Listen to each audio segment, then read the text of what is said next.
In today's video, I'm going to teach you how to add a blank page in Microsoft Word without ruining your document's formatting. Whether you're prepping a report, drafting a lengthy dissertation, or simply working on a creative writing project, inserting a blank page might seem straightforward, but often leads to unexpected shifts in your document's layout.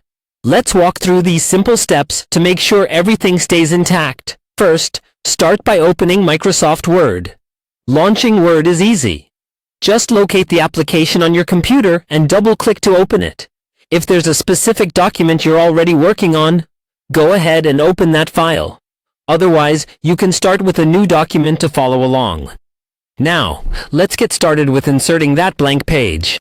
The key here is to place your cursor exactly where you want the new page to begin. This step is crucial because placing the cursor incorrectly may lead to formatting disruptions elsewhere in your document.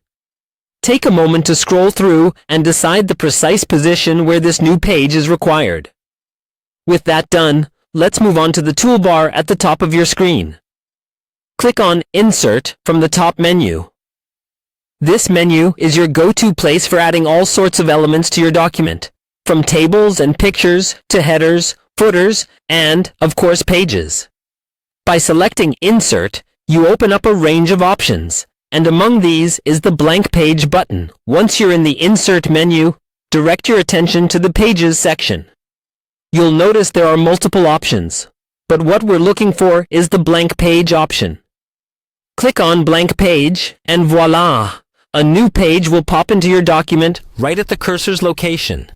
It's as simple as that. You now have a clean slate, ready for whatever content you need to add, be it text, images, or charts. This method ensures that the rest of your document stays exactly as it was intended, without any surprises. This step-by-step process not only maintains the integrity of your formatting, but also saves you time from having to readjust everything manually. If you insert the page and things still aren't looking quite right, double-check the placement of your cursor, or consider using the formatting tools to realign sections as needed. And there you have it.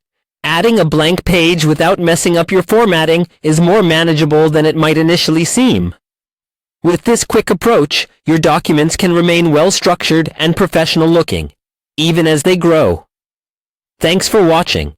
If you found this tutorial helpful, make sure to like and subscribe for more tips on mastering Word and other productivity tools.